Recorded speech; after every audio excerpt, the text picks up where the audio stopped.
तो दोस्तों मैं आज आप लोगों के लिए लेके आया हूँ एक नया वीडियो। वो है इंडिया और पाकिस्तान के रिलेशन से रिलेटेड। तो चलिए बिना देर किए बिना शुरू करते हैं। तो सबसे पहले हम बात करेंगे 1947 में ये दोनों देश बने थे। इन्हें आज़ादी मिली थी अंग्रेज़ों से। लेकिन आपको जैसा कि पता है ब्रिटेन का काम था फूट डालो शासन करो। तो ये जाते जाते भी अपना वो काम कर गए और दो देश बना के चले गए।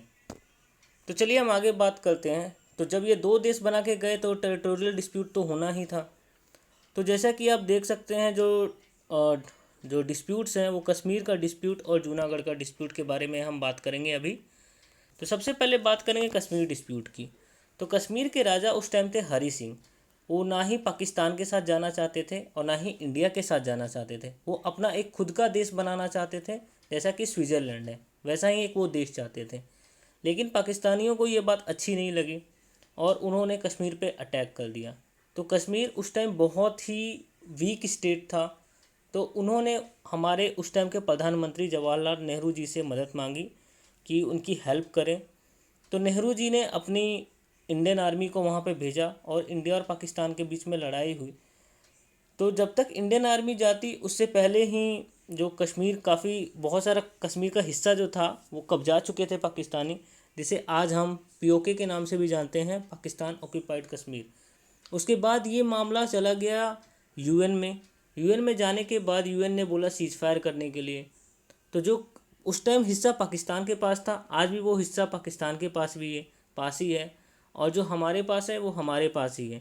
ये प्रॉब्लम आज तक सॉल्व नहीं हो पाया है। उसके बाद बात करेंगे हम दूसरे डिस्प्यूट की, जो कि है जूनागढ़ का डिस्प्यूट। तो जूनागढ़ डिस्प्यूट के बारे में बात करेंगे तो वहाँ जो थी 80% पॉपुलेशन जो थी वो थी हिंदू और वहाँ के जो राजा थे वो मुस्लिम थे। तो जूनागढ़ आप देख सकते हैं वो यहाँ पर है। तो पाकिस्तान से उस टाइम जो है महाबत खान जो वहाँ के राजा थे जूनागढ़ के, वो पाकिस्तान के साथ मिलना चाहते थे। लेकिन इंडिया का कहना था कि ये मुमकिन तो है नहीं, आप कैसे मिल सकते हैं क्योंकि आप तो कंटोजियस है नहीं। तो महाबत खान ने बोला कि हम जो है हम दोनों के पास समुद्री रास्ते हैं, हम वहाँ से ही जूनागढ़ को कंट्रोल करेंगे पाकिस्तान के थ्रू। लेकिन इंडिया ने मानने से इनकार कर दिया और जूनागढ़ के लिए फ़ाइट हुई और हमने जूनागढ़ को इंडिया में मिला लिया। उसके बाद जो महाबत खान है वो पाकिस्तान भाग गए। आगे हम बात करेंगे सबसे इम्पॉर्टेंट चीज़ की, जो कि है मेजर वॉर्स के बारे में। तो जैसे इंडिया और पाकिस्तान के बीच में 4 मेजर वॉर्स हुए हैं। 1941 की वॉर, जिसको कि हम लोग कश्मीर वॉर भी बोलते हैं। उसके बाद 1965 की वॉर, जो कि पाकिस्तान ने हमारे ऊपर अटैक किया था और हमने पाकिस्तानियों को रोका था। और ये आप देख सकते हैं 1965 के वॉर की तस्वीर है, जब हमने पाकिस्तान को हराया था और उनके टैंक्स जो थे वो लोंगावाला रेंज पे आज भी पड़े हुए हैं। तो उस टाइम के हमारे प्रधानमंत्री लाल बहादुर शास्त्री जी उस टाइम के सोल्जर्स के साथ वहाँ पर हैं। और सबसे इम्पॉर्टेंट जो वॉर थी वो थी 1971 की लिब्रेशन वॉर, उसके बारे में हम आगे बात करेंगे। उसके बाद हुई लास्ट टाइम जो हमारा वॉर हुआ था वो हुआ था 1999 में कारगिल वॉर, जब पाकिस्तानी आर्मी और आतंकवादियों ने मिल के हमला किया था और इंडियन आर्मी से वो वॉर भी पाकिस्तान हार गई थी। तो चलिए हम अब बात करेंगे 1971 के लिब्रेशन वॉर की। तो जैसा कि हम जानते हैं कि 1971 के वॉर को लिब्रेशन वॉर बोलते हैं। तो इसका कारण क्या था? तो हमें जैसा कि पता है कि जब पाकिस्तान बना था उस टाइम पाकिस्तान के दो पार्ट थे, एक था ईस्ट पाकिस्तान और एक था वेस्ट पाकिस्तान। तो ईस्ट पाकिस्तान की बात करें तो वहाँ के जो जो पब्लिक थी ज़्यादातर वहाँ पे वो उर्दू बोलने वाले थे। लेकिन जो मोहम्मद अली जिन्ना जी हैं उन्होंने वहाँ का जो है नेशनल लैंग्वेज वो उर्दू बना दिया था। इसकी वजह से जो ईस्ट पाकिस्तान में था काफ़ी इसकी वजह से लोग नाराज़ थे।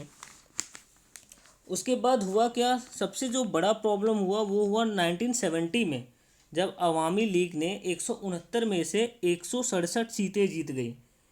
लेकिन जो वेस्ट पाकिस्तान था उसने इस इलेक्शन को नल एंड वाइड कर दिया, यानी कि मानने से इनकार कर दिया। और जो जीते थे शेख मुजीबुर को उनको गिरफ्तार कर लिया। आपको पता है कि यही शेख मुजीबुर आगे जाके जो है बांग्लादेश के जो है प्रधानमंत्री बने थे। उसके बाद भारत ने हेल्प करने का डिसाइड किया। जैसा कि आपको पता है बहुत वहाँ जेनोसाइड भी हुआ था, काफ़ी लोग मारे गए थे उस जेनोसाइड में। तो उसके बाद इंडिया ने हेल्प किया और मुक्ति वाहिनी सेना बनाई वहाँ पे बांग्लादेश में। बांग्लादेशी पीपल्स को मतलब लेके, और फिर उनके साथ हमारा एक वॉर हुआ और हम 1971 के वॉर में हम जीते। उसके बाद हम बात करेंगे 1999 के वॉर में, तो कारगिल वॉर हुआ था, यहाँ भी हमने उन्हें हरा दिया था। अब ये आप देख सकते हैं कि 1971 वॉर में पाकिस्तान ने जब सरेंडर किया था, तो ये है लेफ्टिनेंट जनरल नियाजी जो कि इंस्ट्रूमेंट ऑफ सरेंडर साइन कर रहे हैं।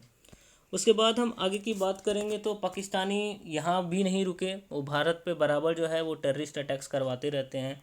जैसा कि 2008 में मुंबई अटैक कराया था जो कि हाफिज़ सईद ने कराया था, और वो एक यूएन ग्लोबल डेजिग्नेटेड टेररिस्ट भी है जो पाकिस्तान में बैठ के भारत के खिलाफ जहर उगलता रहता है। उसके बाद 2016 में भी उरी अटैक हुआ था जिसमें हमारे 17 जवान मार्टियर्ड हुए थे।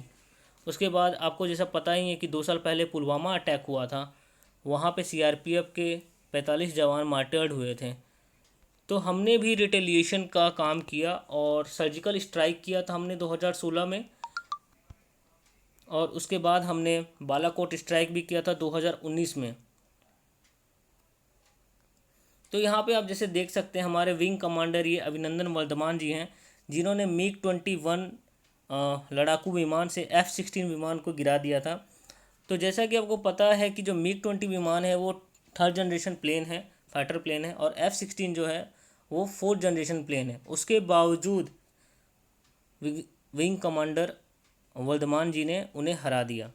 तो हम आगे की बात करेंगे। हमने पीस की भी काफ़ी कोशिश की, लेकिन जो है पीस हो नहीं पाया, क्योंकि जैसा कि आपको पता है हमारे प्रधानमंत्री नरेंद्र मोदी जी ने ये भी बोला है कि जो टेरर एंड टॉक है वो एक साथ नहीं हो सकता है।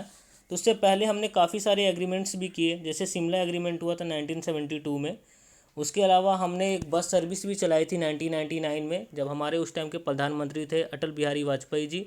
लेकिन उसके बाद ही कारगिल वॉर हो गया। हमने समझौता एक्सप्रेस भी चलाया था, और हमने जो इसी साल है एक सीज फायर एग्रीमेंट भी किया है, और उस टाइम के बाद से कोई फायरिंग, क्रॉस बॉर्डर फायरिंग भी अभी तक हुई नहीं है। लेकिन पाकिस्तान को समझना पड़ेगा कि टेररिज्म जो है वो सॉल्यूशन नहीं है। अगर उनको पीस चाहिए तो उनको जो है, और टॉक चाहिए तो उनको पहले जो है टेररिज्म को बंद करना पड़ेगा, उसके बाद ही जो है हमारी बात हो सकती है। तो दोस्तों आज के लिए इतना ही।